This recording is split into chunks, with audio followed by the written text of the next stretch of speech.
Bonjour à vous et bienvenue sur ce podcast de la puissance mentale. Je suis très heureux de vous retrouver aujourd'hui pour un nouvel épisode où on va parler du syndrome de l'imposteur. Ah, ce syndrome, j'en entends tellement parler, j'ai envie d'aller lui tordre le cou. Mais vous allez voir aussi que ce syndrome de l'imposteur, il va aussi vous être utile. Peut-être que ça peut paraître un petit peu contre-intuitif de dire ça et d'entendre ça en tout cas, comme quoi le syndrome de l'imposteur va pouvoir vous aider. Mais vous allez voir que si on change un peu son regard, si on fait évoluer les choses, il va vous être d'une grande aide. Mais avant ça, je tiens vraiment à remercier Cédric qui nous a mis un message sur le podcast, hein, sur Apple Podcast. Vraiment, il nous a mis un beau 5 étoiles avec merci pour ce podcast. Je les dévore tous les jours. On a aussi Meitiri qui nous met des podcasts inspirants, des podcasts hyper inspirants sur des sujets qui touchent tout le monde, très accessibles pour tous, un partage d'outils et de techniques faciles à utiliser pour passer à l'action. Tout cela dans la plus grande bienveillance. En tout cas, merci d'avoir pris le temps de mettre ces petits mots sur Apple Podcast ou alors sur Spotify et mettre un maximum d'étoiles.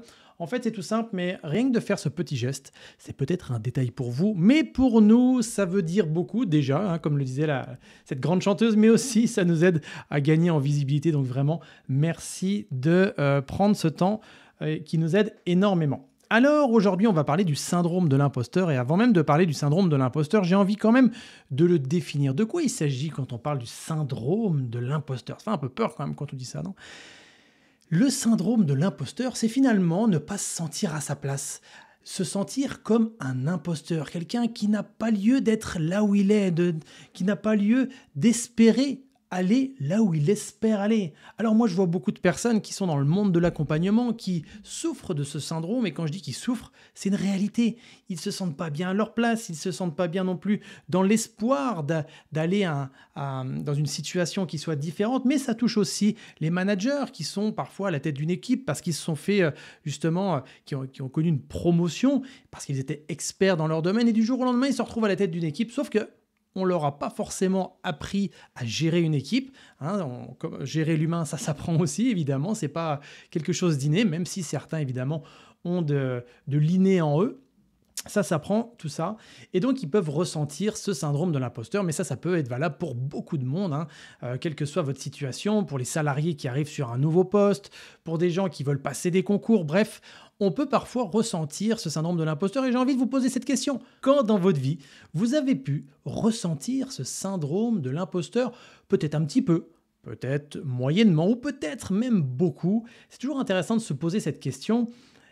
Et j'ai envie d'être très transparent vis-à-vis de vous parce que, vous le savez, sur ce podcast, puis sur tous les réseaux d'ailleurs, j'aime être transparent et authentique aussi.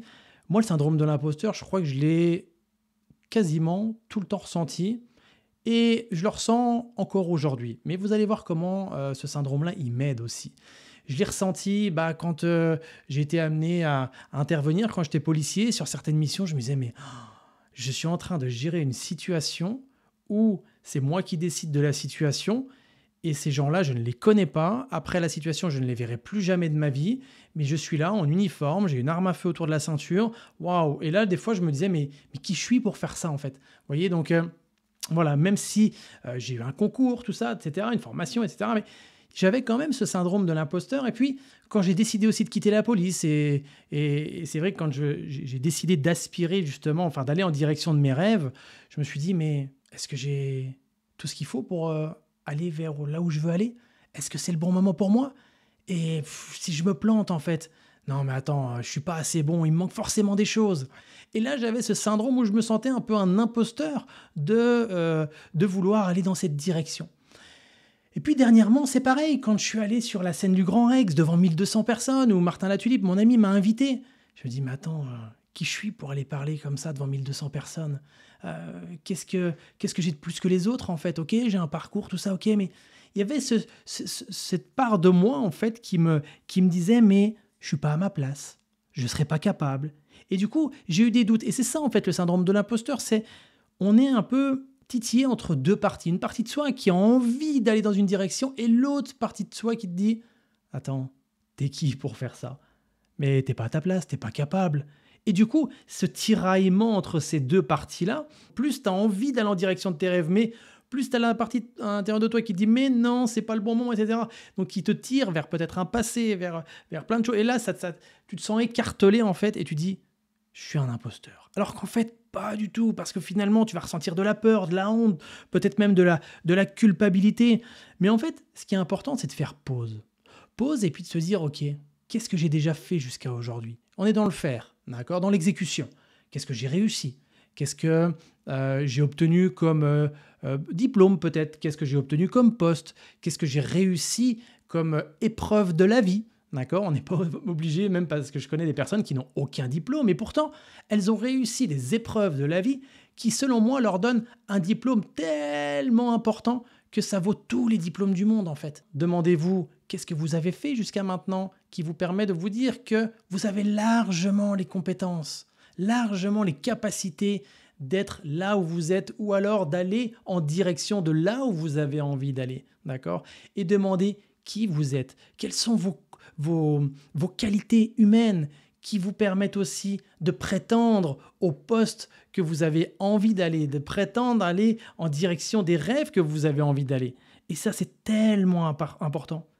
Et puis, vous savez, moi, ce que j'aime aussi, c'est quand je vois des personnes qui sont dans un endroit où j'aurais aimé aller, où j'aimerais aller. Je me pose cette question.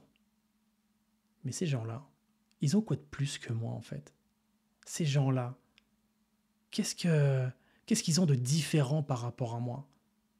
Et c'est intéressant de se poser la question en toute humilité. Et quand on se pose vraiment la question, et qu'on essaye d'être le plus objectif possible, quand je dis d'être le plus objectif possible, c'est-à-dire qu'on n'est pas juste focus sur ce qu'ils ont en plus. On est focus sur une globalité. On est autant focus sur, ok, ils ont des choses de différentes de moi, et ce qui fait que finalement, ils sont certainement bons dans leur domaine. Mais pourquoi moi, je ne pourrais pas ne pas y aller aussi dans cette direction-là? En réalité, ce syndrome de l'imposteur, j'ai envie de vous inviter à le conserver quand même un petit peu. Parce que si aujourd'hui vous l'avez, c'est que vous faites preuve d'humilité. C'est que vous faites preuve aussi de vulnérabilité. Et ça, selon moi, c'est une belle qualité. C'est une qualité que peut-être on voit pas forcément beaucoup chez tout le monde. Enfin, je refais ma phrase. Peut-être qu'on ne voit pas assez souvent chez certaines personnes. Et si aujourd'hui vous avez le sentiment d'avoir ce syndrome de l'imposteur, eh bien bravo, j'ai envie de vous féliciter vraiment. Parce que vous vous remettez en question, parce que vous avez cette humilité de prendre du recul par rapport à vous-même en vous disant « mais est-ce que je suis assez? Est-ce que… » Ok, vous avez cette humilité-là, maintenant on fait stop.